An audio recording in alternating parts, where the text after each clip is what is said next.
Ayer miércoles el Consejo de la Administración de la Legislatura devolvió el proyecto de reforma al Código Monetario y Financiero. A esta hora conectamos con el vicepresidente del organismo parlamentario, don Patricio Donoso. ¿Cómo está usted? Buenos días, un gusto como siempre. Buenos días, Byron. Para mí es un gusto y por supuesto agradeciéndole por esta cordial invitación. A sus órdenes, Byron. Bueno, leía que usted ha dicho que se devuelve este proyecto porque está mal redactado en la forma más que en el fondo. Habrá que echarles una manita a quienes han redactado este proyecto. ¿En qué está mal redactado según ustedes? Más que mal redactado, se han cometido un par de errores en cuanto a que la ley, la Constitución, en su artículo 136, determina que debe haber una expresión clara, absolutamente clara, de los artículos que con la reforma se pretende reformar o derogar. Y allí hay una falla en el proyecto que nos llegó a la legislatura. Por eso es que el día de ayer, por razones de forma, no de fondo, el Consejo Administrativo de la Legislatura, por unanimidad, Byron, resolvió no calificar aún el proyecto, remitirla a la Presidencia de la República para que hagan estas correcciones, para que se establezca claramente la identificación del artículo que se pretende reformar o derogar con el proyecto precisamente reformatorio a la ley monetaria. Por tanto, estamos a la expectativa, hoy día se va a remitir esta opinión del Consejo de Administración de la Legislatura al Gobierno y esperemos que en las próximas horas el Gobierno nos devuelva el proyecto con la corrección de este error de forma, diría yo, no de fondo, de tal manera que hemos cumplido porque, permítame decirle, Byron, en derecho público solo se puede hacer lo que está escrito. En derecho privado se puede hacer todo menos lo expresamente prohibido. Y como esto es derecho público, tiene que estar exactamente establecido en el articulado, en el texto de un proyecto que se pretende reformar, tiene que estar claramente definido con expresión clara, repito, conforme dice el artículo 136, inciso segundo de la Constitución, la expresión clara de los artículos que con la nueva ley se pretende derogar o reformar. Ese es el error que ha cometido el proyecto o el gobierno al remitirnos de esa manera. Por tanto, esperemos que lo corrijan.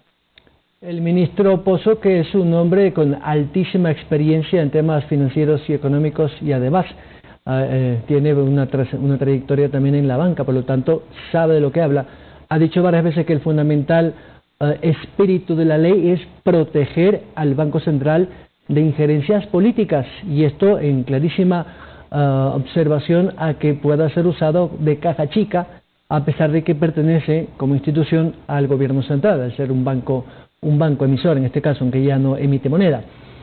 Expliquémosle un poquito cuál es el concepto que realmente podría valorarse en este proyecto de ley que efectivamente le blinde al Banco Central para que no se usen esos fondos que es de todos los ecuatorianos o del sistema financiero en general para uso, como han denominado, de caja chica de cualquier gobierno, vamos. Voy a ser claro, Byron. El dinero que reposa en el Banco Central, esa reserva monetaria, es dinero de los depositantes de la banca, de los ciudadanos, de los casi 7 millones de ecuatorianos que tienen cuentas de ahorro y cuentas corrientes en la banca, en los bancos, para hablar más claro. Por lo tanto, ese dinero no es del gobierno. Ese dinero también, el que está en el Banco Central, es propiedad de los gobiernos autónomos descentralizados, vale decir de los municipios y de las prefecturas.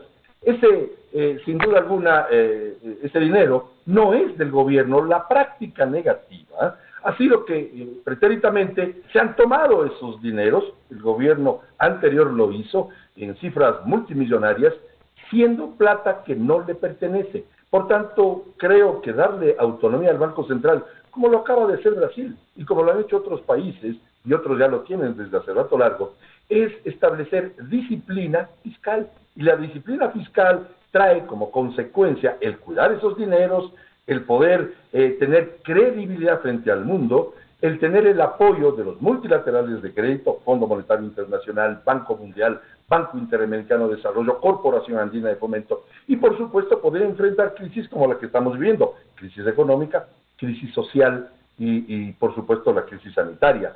En otras palabras, la independencia del Banco Central es connatural en un país que incluso está dolarizado. Por tanto, esa plata no es del gobierno, seamos claros.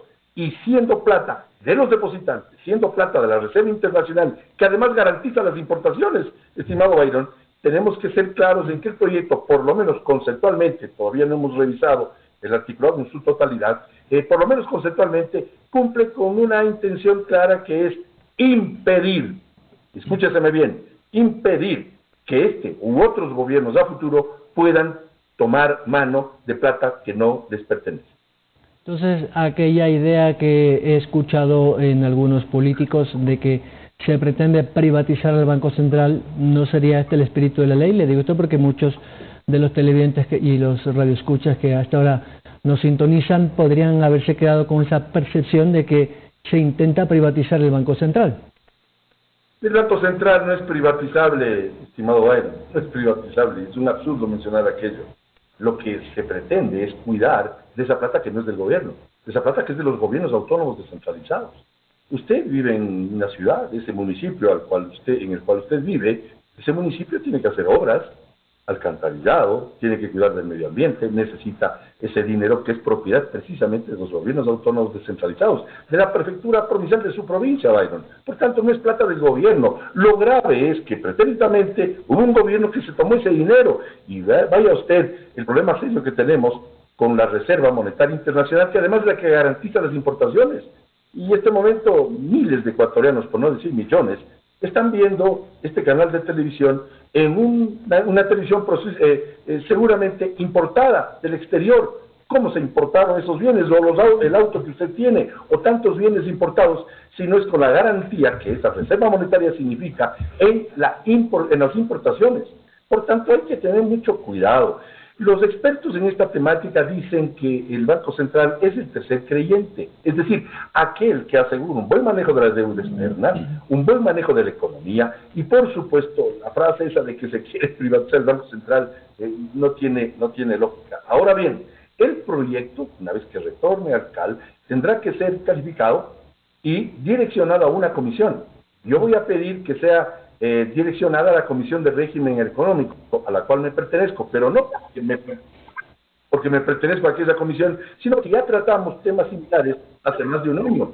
Quería garantizar el trabajo, la continuidad del trabajo de la Comisión de Régimen Económico de la Asamblea. Ahora bien, esa comisión, en el evento de que así sea, Byron, tendrá que sociabilizar el proyecto, y en aquella sociabilización tendrá que invitar no solamente al ministro de Finanzas, no solamente a la gerente del Banco Central, sino actores de la economía privados. Yo voy a pedir, por ejemplo, y me permito dar nombres, voy a pedir que sean invitados Abelardo Pachano, que sea invitado Jaime Carrera, Vicente Albornoz, y otros legisladores pedirán la comparecencia de otros actores para llenarnos de elementos de juicio necesarios para hacer un buen trabajo, porque en el plazo máximo de 30 días tendrá que ser evacuado este proyecto de urgencia económica. Y para terminar esta parte, Byron, con su veña, por supuesto, hay que cuidar la dolarización, hay que cuidarla. El dólar es lo más popular que tiene el Ecuador, y además ha permitido la dolarización que la gente pobre pueda, por ejemplo, comprar una refrigeradora, una cocineta a crédito, sabiendo cuánto va a pagar. Haga usted la comparación, o hagamos la comparación con lo que sucede en Venezuela, donde hay una devaluación del 35.000%, escúcheseme bien, 35.000%. Cada 20 minutos, la plata, si es que la tiene un venezolano, vale la mitad, cada 20 minutos. Esa perversidad de esa devaluación no la queremos en el Ecuador, por lo tanto, disciplina fiscal es importante, cuidar la dolarización es absolutamente necesario en un país como el Ecuador. Patricia, se me permite cambiar de tercio, dirían los taurinos, aunque aquí no se puede hablar de toros. El tema político no deja de preocuparnos en términos generales por los resultados de las elecciones. Hasta esta madrugada, la diferencia entre Yacu Pérez y el candidato de Creo, Guillermo Lasso, era de menos de medio punto. Y esto se puede definir en unas 500 o 1000 actas que aún están rezagadas, o con inconsistencias sobre todo en un par de delegaciones provinciales. De hecho, ayer el candidato Pérez ha dicho que se pretende hacer un fraude que le puede perjudicar a su candidatura. ¿Creen ustedes desde la bancada creo que podría haber una posibilidad de que Guillermo Lasso pase las elecciones, o habrá aún, no sé, que esperar muchas horas para que esto se pueda definir? Porque, vamos, que todos estamos con una expectativa de saber quién acompañará al señor Arauz en la papeleta. La diferencia es corta, es cortísima, absolutamente cierto. Por eso es que es absolutamente lógica la petición que Guillermo Lasso le ha hecho al país. el mantener la calma, el esperar la culminación de los escrutinios para saber y tener certezas de quién pasa a la segunda vuelta electoral. Lo que sí es cierto es que el Consejo Nacional Electoral cometió un serio error el domingo pasado, estimado Byron, cuando a las 10 de la noche en una cadena nacional ya dio por entendido quiénes eran los dos finalistas, sin que incluso haya concluido el proceso de escrutinio y peor todavía la revisión de las actas rezagadas o aquellas actas que tienen inconsistencias. Lo sensato, lo democrático es esperar el resultado y una vez que se produzca la conclusión de los escrutinios, saber quién pasa a segunda vuelta electoral. Ahora bien, usted tiene razón, Guillermo Lasso va adelante ya con más o menos 19,000 votos por sobre Yacu Pérez. Es que esa es la democracia. Yo estoy convencido que, ya que hablé de Venezuela hace pocos minutos, allá en un régimen absolutamente dictatorial, pues no tienen estos problemas, porque el señor Maduro hace que gane siempre el oficialismo, con fraude y todo. Aquí la democracia nos obliga a contar los votos, a esperar la culminación de los escrutinios y saber quién pasa a la segunda vuelta. Eso es lo democrático, y yo sí pretendo, y pretendemos los ecuatorianos, vivir en un país democrático. Esperemos con calma, con tranquilidad, la culminación en las próximas horas de los escrutinios y sobre todo la revisión de las actas que tienen inconsistencias, así se llama técnicamente, o lo llama el Consejo Nacional Electoral, aquellas actas que puedan tener algún problema. Culminada esa acción de las actas que tienen inconsistencias y del escrutinio en general, sabremos a ciencia cierta quién ganó el derecho a participar en la segunda vuelta electoral. Evidentemente nosotros tenemos la seguridad de que será Guillermo Lasso, que en efecto ya está con casi 20,000 votos por sobre el candidato Yacu Pérez, con todo respeto por supuesto, pero la democracia es así, y se gana o se pierde de acuerdo a la decisión popular. Algunos analistas han dicho en esta mesa de trabajo en los últimos días que el gran perdedor es el acuerdo de la derecha entre el Partido Social Cristiano y Creo. No han logrado ni individualmente llegar con un gran bloque y por supuesto la votación en la costa ha sido clarísima. Un no rotundo a esta tendencia política. ¿Qué lectura tiene usted de esto? Es una lectura equivocada y le doy la razón. El bloque de la alianza Partido Social Cristiano y el Movimiento Creo va a tener más o menos de 30 a 31 legisladores. Créanme, Byron, es un buen bloque. Es un buen bloque, de 30 a 31 legisladores, la alianza Creo Partido Social Cristiano.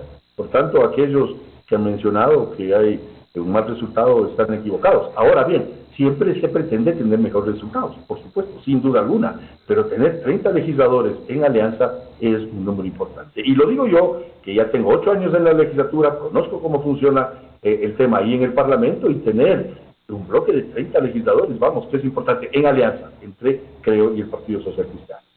¿Cómo entender que una gran parte de la población, sobre todo en la costa, que ha dado el triunfo a esta tendencia del expresidente, haya dado un respaldo irrestricto a esta propuesta electoral, con todo lo que hemos visto y hemos sentido de alguna otra manera en los últimos 10 años del gobierno anterior, digo, y de los escándalos de corrupción que lamentablemente han manchado la imagen y la reputación de aquellos líderes, de expresidentes, vicepresidente? ¿Por qué ese ciudadano de a pie le da el voto? ¿Qué interpretación podríamos tener ahí? Le quitaría la palabra irrestricto. Le ha dado apoyo, es verdad, en un buen porcentaje. Todos sabemos que el correísmo tiene un voto duro, de más o menos del 30%, más o menos. Y ese es el voto duro que ha obtenido en esta primera vuelta electoral. Yo en lo personal veo difícil que pueda superar en una segunda vuelta electoral ese voto duro, porque quien seleccionó aquella candidatura o aquella línea ya lo hizo. Y aquellos que votaron por otros candidatos difícilmente irán por aquella línea, ya que no son parte de ese voto duro. Hay que aceptar, ese es el voto duro que tiene el correísmo, más o menos 30%, y ahí están los resultados. Hay un 70% de electores que han escogido vías diferentes a aquella que usted ha mencionado, más allá de los serios problemas que de orden legal tienen sus líderes. Don Patricio Donoso, vicepresidente de la Asamblea Nacional, muchas gracias. A usted, Byron, muchísimas gracias. Muy buenos días. Gracias a don Patricio Donoso, miembro del Consejo de Administración de la Legislatura, a propósito de la devolución del proyecto de reformas al Código Monetario y Financiero enviado por el Ejecutivo hace algunos días.